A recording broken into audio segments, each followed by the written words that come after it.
Okay, I've been following a story. It's kind of sad. Um, mm, I'll try and get through this without crying, but there was a dog found in the roadway.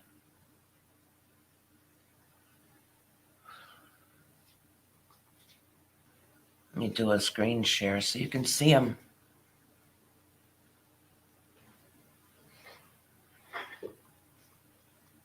I just might cry, so don't let it shock you. It's sad.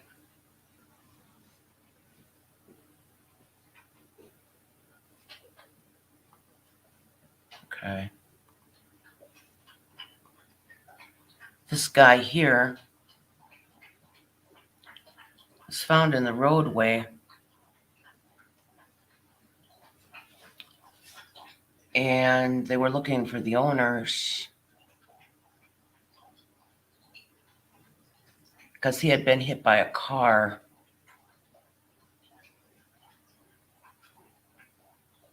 This was December 7th. And he was hurt very, very bad. He was not microchipped, and they desperately searched for the owners because of his condition. The Humane Society tried to work on him, give him some pain meds, tried to get him comfortable. They put him in the pet hospital, and how it turned out, they had to put him down. And when you read this woman's story, she was the one who held him during the time. She named him Baldwin. She says it means brave friend.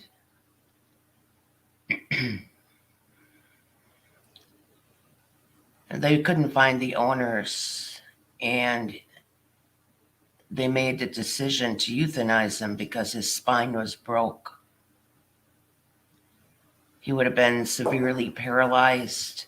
He would not have quality of life, and he would remain paralyzed and have additional trauma related to the area of the spinal injury. But stuff like this is happening every day, you guys. Every day. They don't know if he was a drop off. They don't know where he came from. They don't know if anyone was looking for him.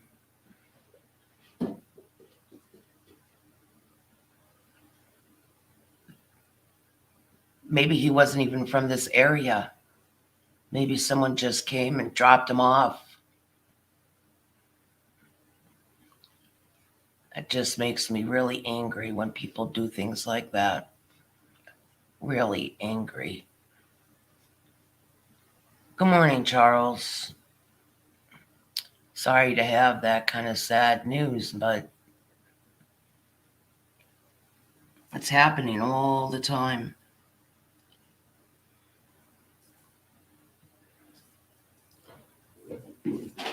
You know, why do people get pets if they wind up not being able to provide for them, take care of them, keep them safe? Why? I gotta go see what my dog's doing. She's getting feisty here. I gotta see what she's into. What do you got?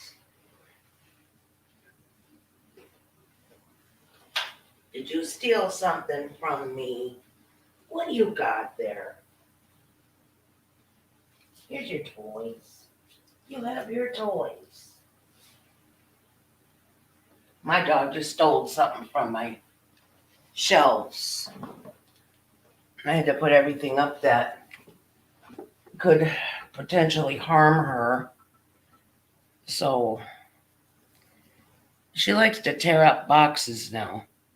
She's been getting some presents in the mail. And she likes to have me open them. And if there's like filling paper in there, she likes to drag that big old piece of paper out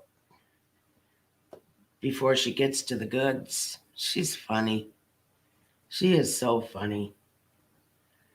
I caught a real quick clip of her yesterday digging the water out of her bowl. A little feisty thing.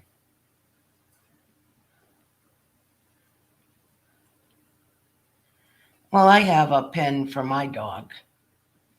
I'm crate training her.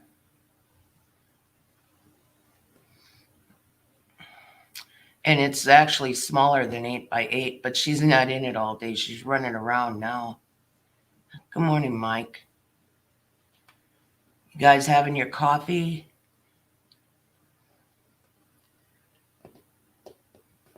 So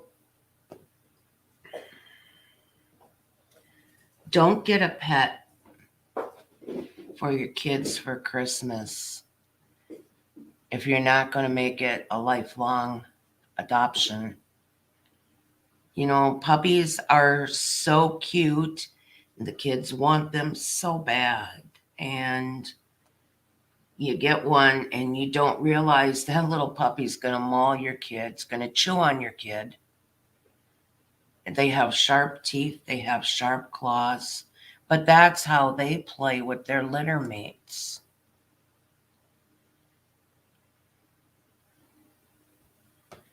Oh, I'm sorry to hear you're not feeling well. I hope you feel better. I hope it's a quick one. My friend that was tested positive for COVID is doing much, much better. Yeah, he didn't have it long. He didn't have to go to the hospital. He's probably going to be up and about today, but he was down for a week. We kind of went in quarantine just in case because we were exposed to it and we didn't want to spread it around. So we quarantined ourselves. But yeah, getting a puppy for Christmas is a big deal because that's usually after Christmas. The people find out, we think we made a mistake. The puppy's too much. It's peeing and pooping on the floor. Our toddler's on the floor, and it's biting and scratching our toddler, and you know our little kids. The puppy was a bad choice. So what happens to the puppy?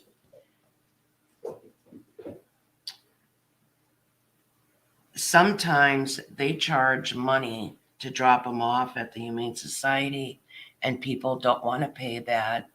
So they'll go out to the country near a farm or something and dump off the dog or the cat. And that just burns me up. We get them here all the time.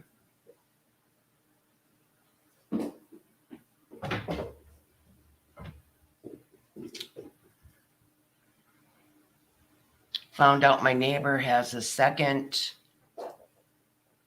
bout of Lyme's disease. He's having the same symptoms. This is his second time with it. He's the guy who I was accused of stalking. We were his kayak Uber, and we would take him down to the river and see that he got off very well. And I would always film him going in the water. So he's got Lyme's disease again. Every joint, every bone, every muscle hurts in his body. And he's just fatigued. So he's going in for testing today. He's home from work. And they don't find his Lyme's disease until this time of the year. You'd think that they would find it during the summer, but with him, it's much later in the season. The same with me. When I had Lyme's disease, they didn't catch it until January. Sasha's got all of her toys dragged out now. I'm trying to teach her to put them away back in the box at the end of the day, but she doesn't wanna. She don't want to put them away. So, and her ears stood back up. Her ears flopped back down. After they were standing up, they flopped back down. She went through a growth spurt and teething again. And she's not chewing as much now, so I think that she cut the teeth. But her ears are standing back up. I guess their ears are connected to teething. I wonder if it's the same way with a husky. So, yeah, I just wanted to bring that story out here. I know that a lot of my friends and my family were following that story and helping to locate where the dog could have come from, but nobody had any luck. And it's probably not until later that the family will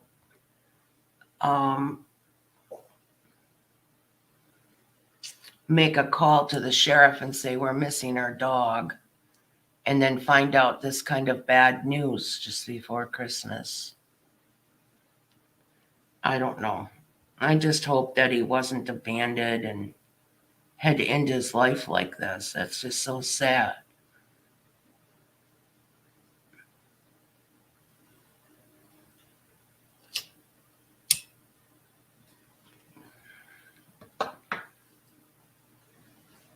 I know with Sasha is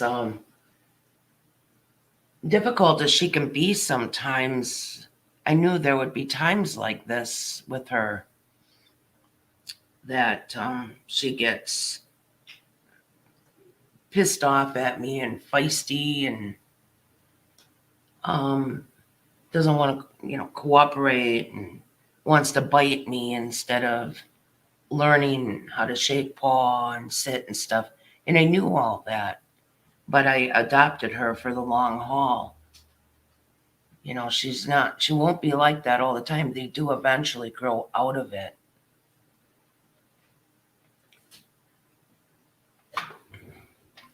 I gotta see what she's into now. She's just like having a toddler. What you got? Now what do you got? Where did you get that? Where did that come from? That's the cat's toy. This is the cat's toy. Yes, that's too small for you. That's a choking hazard. Yeah, she found the cat's toy. Little fuzzy ball.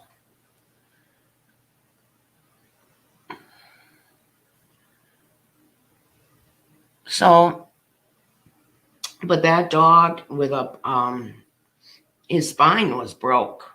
That's what it showed on the x-rays, and that he would have been paralyzed and not had a quality of life. I support the decision that they made. And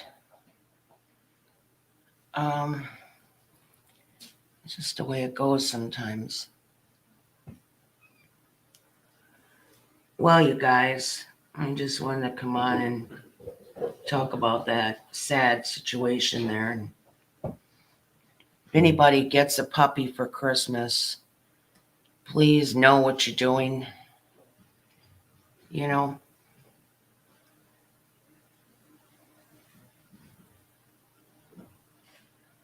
Oh. So I'm going to end this stream. I hope you guys have a nice day. Mike, I hope you're feeling better soon. And you get over this really quick. Thoughts and prayers. Charles, thanks for stopping in. You guys have a nice day.